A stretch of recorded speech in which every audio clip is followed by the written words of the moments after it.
गरीब delivery boy ने बचाई अनजान लड़के की जान, फिर खुला करोड़ों का राज। सोचिए सोचिए, जिस लड़की को पूरा शहर पागल समझकर दुत्कार रहा था, जिसे लोग खाने के लिए एक रोटी तक देने को तैयार नहीं थे, अगर वही लड़का, वही लड़की अचानक एक दिन करोड़ों की संपत्ति की मालकिन निकल आए तो। और उससे भी बड़ा सवाल, अगर उसकी यह हालत किसी बीमारी की वजह से नहीं, बल्कि उसके अपने ही परिवार की साजिश की वजह से हुई हो तो। यह कहानी है आर्या की, जो कभी शहर के सबसे बड़े कारोबारी परिवार की इकलौती वारिस थी। लेकिन एक रात उसे ऐसा धोखा मिला कि वह अपना नाम, अपना घर और अपना पूरा अतीत भूल बैठी। मगर उसकी किस्मत में एक गरीब डिलीवरी बॉय कबीर का आना लिखा था, जिसने बिना उसका अतीत जाने उसकी जान बचाई। लेकिन कबीर को नहीं पता था कि जिस लड़की के लिए वह रोज़ एक वक्त का खाना जुटा रहा है, उसी लड़की के नाम पर करोड़ों का साम्राज्य लिखा है। मुंबई के एक पुराने लेकिन बेहद मशहूर कपड़ा कारोबारी परिवार की पहचान पूरे देश में थी। इस परिवार के मालिक रघुवीर मल्होत्रा की गिनती शहर के बड़े उद्योगपतियों में होती थी। उनके पास आलीशान हवेली, कई कपड़ा मिलें, शोरूम और करोड़ों की संपत्ति थी। लेकिन रघुवीर के लिए इन सबसे ज़्यादा कीमती उसकी पोती आर्या थी। आर्या उनके बेटे की इकलौती संतान थी और बचपन से ही उन्होंने उसे अपने कारोबार की हर बारीकी सिखाई थी। आर्या खूबसूरत होने के साथ साथ बेहद समझदार और दयालु लड़की थी। वह अक्सर अपनी कंपनी के कर्मचारियों से कहती थी कि किसी इंसान की असली पहचान उसके कपड़ों या पैसों से नहीं, बल्कि उसके व्यवहार से होती है। लेकिन परिवार में एक ऐसी शख्स भी थी जिसे आर्या की यही अच्छाई सबसे ज़्यादा चुभती थी। वह थी आर्या की चचेरी बहन तान्या। तान्या को हमेशा लगता था कि इस पूरे साम्राज्य पर असली हक उसका होना चाहिए। वह आर्या से अंदर ही अंदर इतनी जलती थी कि जब भी रघुवीर किसी मीटिंग में आर्या की तारीफ करते, तान्या के चेहरे पर मुस्कान जरूर होती, लेकिन उसके दिल में नफरत और गहरी हो जाती। उसे पता था कि अगर आर्या सुरक्षित रही तो करोड़ों की संपत्ति कभी उसके हाथ नहीं आएगी। इसलिए उसने धीरे धीरे आर्या के खिलाफ साजिश रचनी शुरू कर दी। एक दिन तान्या ने आर्या से कहा, शहर से बाहर कंपनी के एक पुराने गोदाम में ज़रूरी कागजात पड़े हैं, दादाजी ने उसे लेने के लिए भेजा है। आर्या के किसी शक के अपनी बहन की बात मान ली। कार में बैठकर दोनों शहर से काफ़ी दूर निकल गए। रास्ते में तान्या बार बार फ़ोन पर किसी से धीमी आवाज़ में बात कर रही थी। आर्या ने पूछा तो उसने बात टाल दी। कुछ देर बाद गाड़ी एक सुनसान इलाके में जाकर रुक गई। तान्या ने कहा कि उसे कुछ ज़रूरी काम से पास की इमारत में जाना है और आर्या वही उसका इंतज़ार करे, लेकिन वह वापस नहीं आई।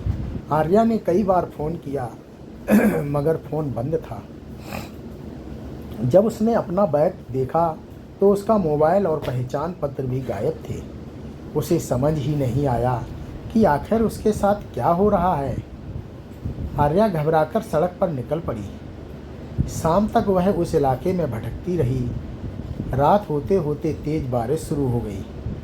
उसके पास न पैसे थे, न फ़ोन और ना ही कोई ऐसा व्यक्ति जिसे वह मदद के लिए बुला सके। वह एक पुल के नीचे जाकर बैठ गई। पूरी रात बारिश और ठंड में भीगने के बाद उसे तेज बुखार हो गया। अगले दिन सुबह जब उसे कुछ लोगों ने उसे सड़क किनारे देखा तो वह बेहोश पड़ी थी। किसी ने उसे अस्पताल पहुंचाने की कोशिश नहीं की। लोगों ने बस इतना कहा कि शायद कोई पागल लड़की है और आगे बढ़ गए। कई घंटे बाद जब आर्या की होश आया तो उसकी आंखों के सामने सब कुछ धुंधला सा था। डॉक्टर ने उससे उसका नाम पूछा, वह चुप रही। घर का पता पूछा गया तो उसने अपना सिर पकड़ लिया।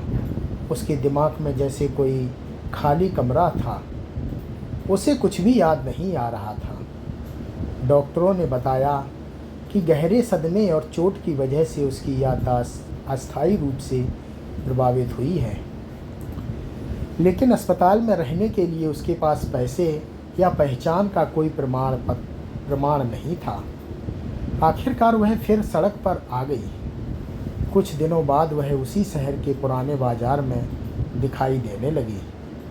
बाल बिखरे हुए, कपड़े मैले और हाथ में प्लास्टिक की बोरी।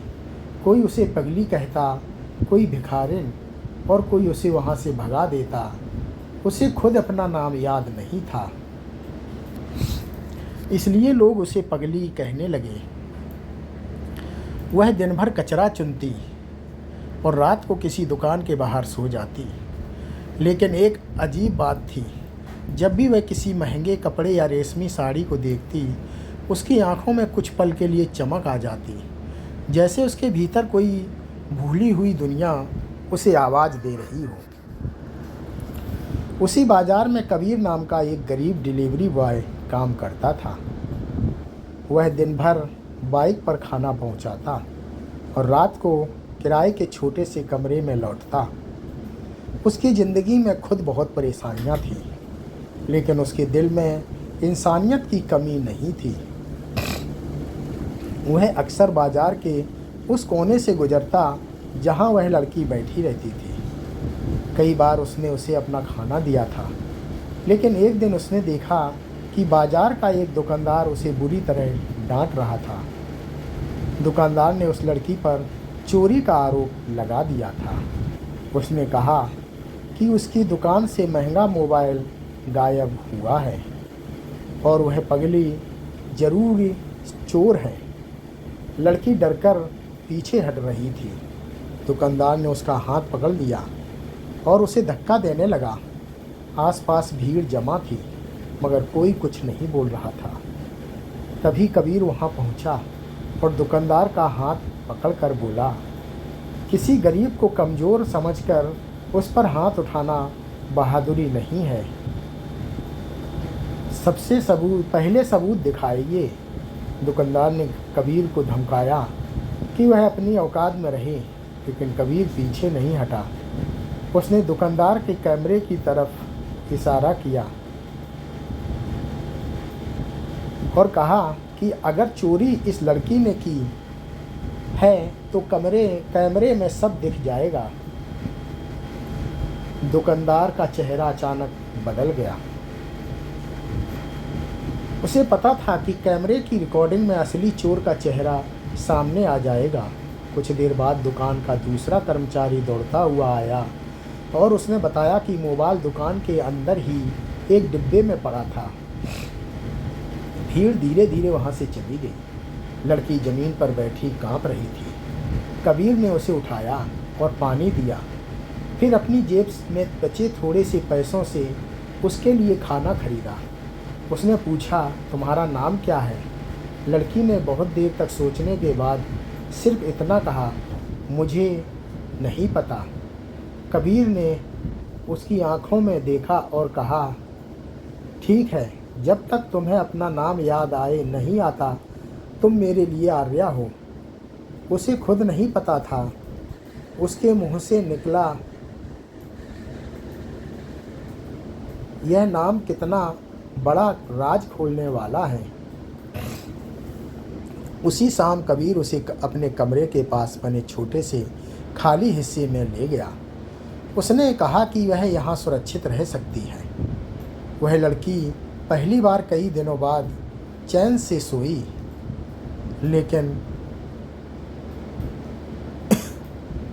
लेकिन आधी रात को उसे एक अजीब सपना आया।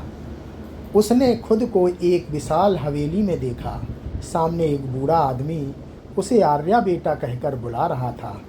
अचानक सपना बदल गया और उसने तान्या का चेहरा देखा। तान्या उसे एक सुनसान सड़क पर छोड़कर जा रही थी।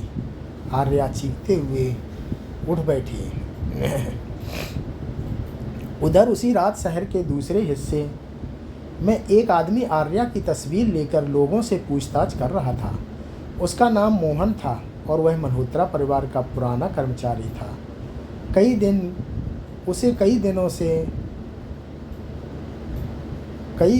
अचानक बाजार के एक दुकानदार ने उसे बताया कि कुछ दिन पहले एक लड़की यहाँ आई थी जिसे सब पगली कहते हैं। मोहन ने जब उसका हुलिया सुना तो उसके हाथ कांपने लगे। उसने तुरंत रघुवीर मल्होत्रा को फ़ोन किया और कहा, साहब मुझे लगता है हमें बिटिया का सुराग मिल गया है। रघुवीर की आवाज़ कांप उठी। उन्होंने पूछा, कहाँ है मेरी आर्या? मोहन ने कहा, अभी पक्का नहीं कह सकता, लेकिन मैं उसे ढूंढ कर रहूँगा। यह खबर तान्या तक भी पहुँच गई। उसे जैसी बिजली का झटका लगा। उसने सोचा था कि आर्या हमेशा के लिए गायब हो चुकी है। अब अगर आर्या वापस आ गई तो उसका पूरा खेल खत्म हो जाएगा। उसी रात तान्या ने एक नकली दस्तावेज तैयार किया।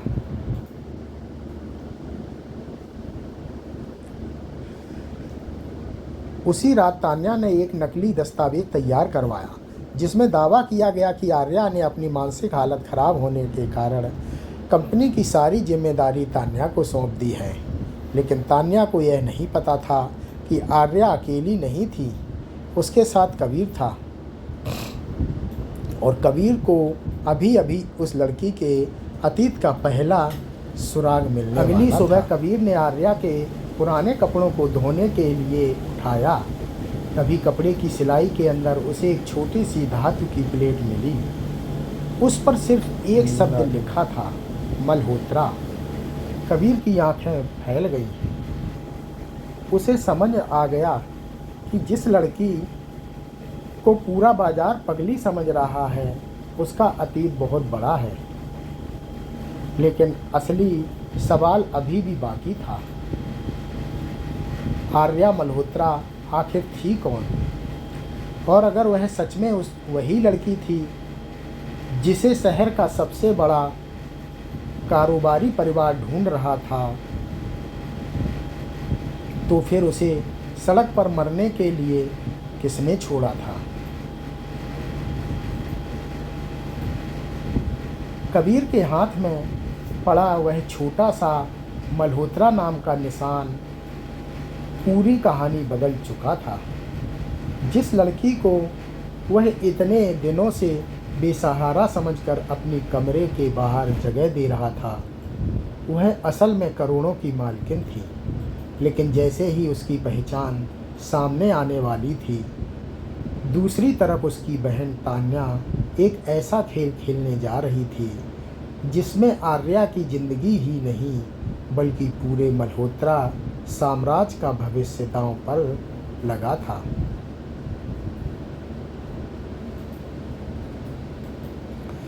क्या आर्या अपनी पहचान वापस पा सकेगी? क्या तान्या का सच सबके सामने आएगा? और क्या एक गरीब डिलीवरी बॉय करोड़ों की मालकिन की जिंदगी हमेशा के लिए बदल देगा? कबीर ने उस धातु की प्लेट को कई बार ध्यान से देखा।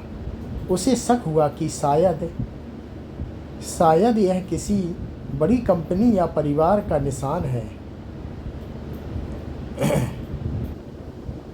उसने इंटरनेट पर मल्होत्रा नाम खोजा तो उसकी आंखें खुली रह गईं। सामने शहर के सबसे बड़े कारोबारी परिवार की तस्वीर थी। उसी तस्वीर में एक लड़की भी थी। कबीर ने तस्वीर को कुछ देर तक देखा और फिर उसके पास सो रही लड़की की तरफ देखा। चेहरे की समानता इतनी ज़्यादा थी कि उसके हाथ से फ़ोन लगभग गिर गया। उसने धीरे से कहा, तुम आर्या मल्होत्रा हो? लड़की ने आंखें खोली। कुछ पल तक वह कबीर को देखती रही, फिर उसके सिर में तेज दर्द होने लगा। उसने अपना सिर पकड़ लिया। उसकी आंखों के सामने कुछ तस्वीरें घूमने लगीं। एक बड़ी हवेली, रेशमी कपड़ों से भरा कमरा, एक बूढ़ा आदमी और तान्या का चेहरा। आर्या अचानक चीख पड़ी, उसने मुझे छोड़ दिया था। कबीर घबरा गया। उसने पूछा, किसने? आर्या के मुंह से सिर्फ एक नाम निकला, तान्या। उसी समय कबीर ने फैसला किया कि वह इस लड़की को उसके परिवार तक पहुंचाएगा।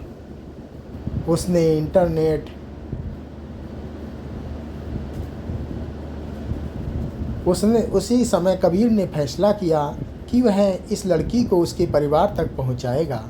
उसने इंटरनेट पर मल्होत्रा परिवार के ऑफिस का नंबर खोजा और फ़ोन किया।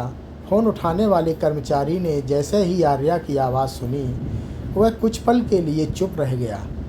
कबीर ने बताया, वह कुछ पल के लिए चुप रहा। कबीर ने बताया कि लड़की की याददाश्त पूरी तरह वापस नहीं आई है, लेकिन उनके पास परिवार से जुड़ी चीज़ मौजूद है। कुछ ही घंटों में मल्होत्रा परिवार का पुराना मैनेजर मोहन वहां पहुंच गया। जैसे ही उसने आर्या को देखा, उसकी आंखों में वह घुटनों के बल बैठ गया और बोला, बिटिया, मैं तुम्हें इतने दिनों से ढूंढ रहा था। आर्या उसे पहचान नहीं पा रही थी, लेकिन मोहन ने अपनी जेब से उसके बचपन की एक पुरानी तस्वीर निकाली। तस्वीर देखते ही आर्या के हाथ कांपने लगे। उसे अपने दादाजी की आवाज़ सुनाई देने लगी। फिर धीरे धीरे उसकी याददाश्त लौटने लगी। उसे याद आया कि तान्या उसे एक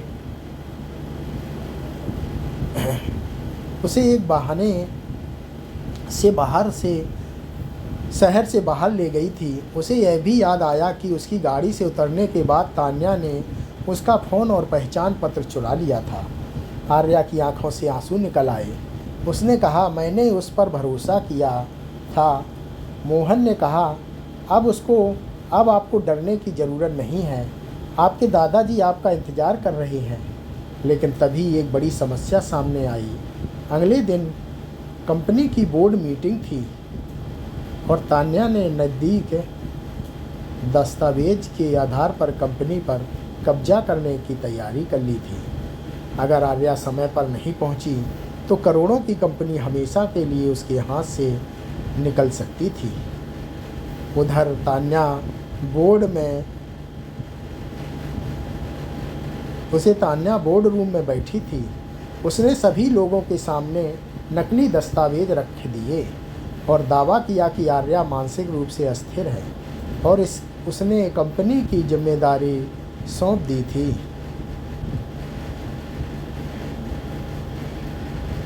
उसने कंपनी की जिम्मेदारी उसे सौंप दी है। कुछ लोग शक कर रहे थे, लेकिन तान्या के साथ खड़े वकील और प्रभावशाली लोग किसी को बोलने नहीं दे रहे थे।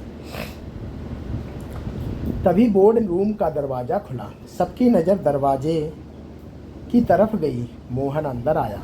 उसके पीछे कबीर का और उसके बीच खड़ी थी आर्या। तान्या के चेहरे का रंग उड़ गया।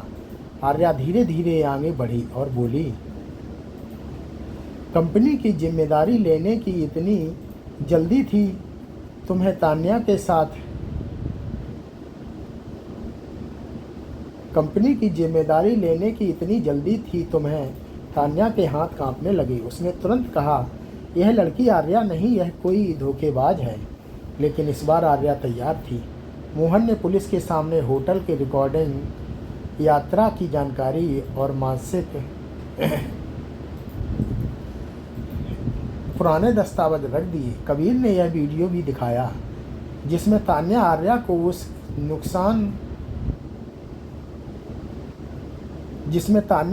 उस नुकसान इलाके में छोड़कर चली दे रही थी। बोर्ड रूम में सन्नाटा छा गया। तान्या के पास अब कोई जवाब नहीं था। रघुवीर मल्होत्रा ने अपनी पोती को गले लगाया।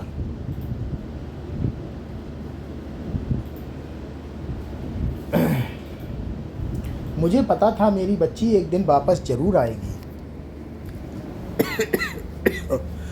पुलिस ने तान्या को धोखाधड़ी जालसाजी और हत्या की कोशिश से जुड़े आरोपों में हिरासत में ले लिया। तान्या रोती रही और आर्या से माफ़ी मांगती रही, लेकिन आर्या ने कहा, मैं तुम्हें अपने दिल से माफ़ कर सकती हूँ, लेकिन कानून तुम्हारे लिए का फैसला करेगा। इसके बाद आर्या की नज़र कबीर पर पड़ी। वह लड़का जो खुद मुश्किलों में जी रहा था, उसने उसके बारे में कुछ जाने बिना उसे खाना दिया, उसे रहने की जगह दी और उसकी जान बचाई। आर्या ने सबके सामने कहा, अगर कबीर उस दिन मेरे सामने खड़ा नहीं होता तो शायद मैं आज यहाँ नहीं होती। रघुवीर ने कबीर को धन्यवाद दिया और उसे अपनी कंपनी में एक सम्मानजनक पद देने की पेशकश की, लेकिन कबीर ने कहा, मैंने जो किया उसके बदले मुझे कुछ नहीं चाहिए, मैंने सिर्फ एक इंसान की मदद की थी। आर्या मुस्कुराई और बोली, शायद इसी वजह से आप बाकी लोगों से अलग हैं। समय बीतता गया। कबीर ने अपनी मेहनत और ईमानदारी से कंपनी में अपनी जगह बनाई। आर्या ने कंपनी के कर्मचारियों के लिए नए नियम बनाए ताकि कोई गरीब या ज़रूरतमंद व्यक्ति कभी अपमानित ना हो। उसने शहर में एक ऐसा केंद्र भी खुलवाया जहां बेसहारा लोगों को मुफ्त भोजन और कपड़े दिए जाते थे। कुछ महीनों बाद एक दिन आर्या उसी पुराने बाजार में पहुंची जहां उसे कभी पगली कहा जाता था। उसके साथ कबीर और कंपनी की टीम थी। बाजार के लोग उसे पहचान कर हैरान रह गए। वही लड़की जो कभी कचरा चुनती थी, आज करोड़ों की कंपनी की मालकिन बनकर उनके सामने खड़ी थी। वह दुकानदार भी सामने आया जिसने कभी उस पर चोरी का आरोप लगाया था। वह शर्म से सिर झुकाकर खड़ा था। आर्या ने उसे देखकर कहा, मुझे तुम्हारी दुकान नहीं चाहिए, मुझे सिर्फ इतना चाहिए कि आज के बाद किसी गरीब को उसके कपड़ों से मत आंकना। दुकानदार की आंखों में आंसू आ गए। आर्या ने बाजार में एक घोषणा की कि हर साल इस बाजार के ज़रूरतमंद परिवारों के बच्चों की पढ़ाई का खर्च उसकी कंपनी उठाएगी। कबीर यह सब देखकर मुस्कुरा रहा था।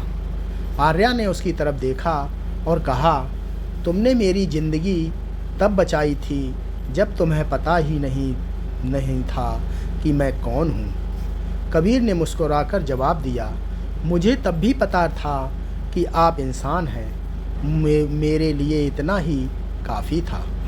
आर्या की आंखें नम हो गईं। कुछ समय बाद दोनों ने शादी कर ली, लेकिन आर्या ने कबीर को सिर्फ अपने जीवन का साथी नहीं बनाया, बल्कि अपने सामाजिक कामों का सबसे बड़ा सहयोगी बनाया। दोनों ने मिलकर गरीबों और बेसहारा लोगों के लिए कई योजनाएं शुरू की। और इस कहानी का सबसे बड़ा सबक यही था, इंसान की कीमत उसके कपड़ों, पैसों या हैसियत से नहीं होती। असली दौलत उसका चरित्र और उसकी इंसानियत होती है। जिस लड़की को दुनिया ने पगली कहकर ठुकरा दिया था, वही लड़की करोड़ों की मालकिन निकली। लेकिन उसकी सबसे बड़ी पहचान उसकी दौलत नहीं, बल्कि उसका साफ दिल था। और जिस लड़के के पास खुद रहने के लिए मुश्किल से एक कमरा था, उसने बिना किसी लालच के उस लड़की को सहारा दिया। आखिरकार उसी इंसानियत ने उसकी किस्मत बदल दी। दोस्तों, अगर आपको लगता है कि इंसान की असली पहचान उसकी दौलत नहीं बल्कि उसके कर्म होते हैं, तो कमेंट में लिखिए, इंसानियत सबसे बड़ी दौलत है। दोस्तों, ये कहानी यहीं समाप्त होती है। आप लोगों को कैसी लगी हमें कमेंट में लिखकर ज़रूर बताना। अगर आप लोगों को पसंद आए तो ज़्यादा से ज़्यादा लोगों तक अपने दोस्तों पर शेयर ज़रूर करना। हमारी डेली नई वीडियो आप लोगों तक ज़रूर आएंगी। आप लोग अगर हमारे चैनल को लाइक एंड सब्सक्राइब करेंगे तो।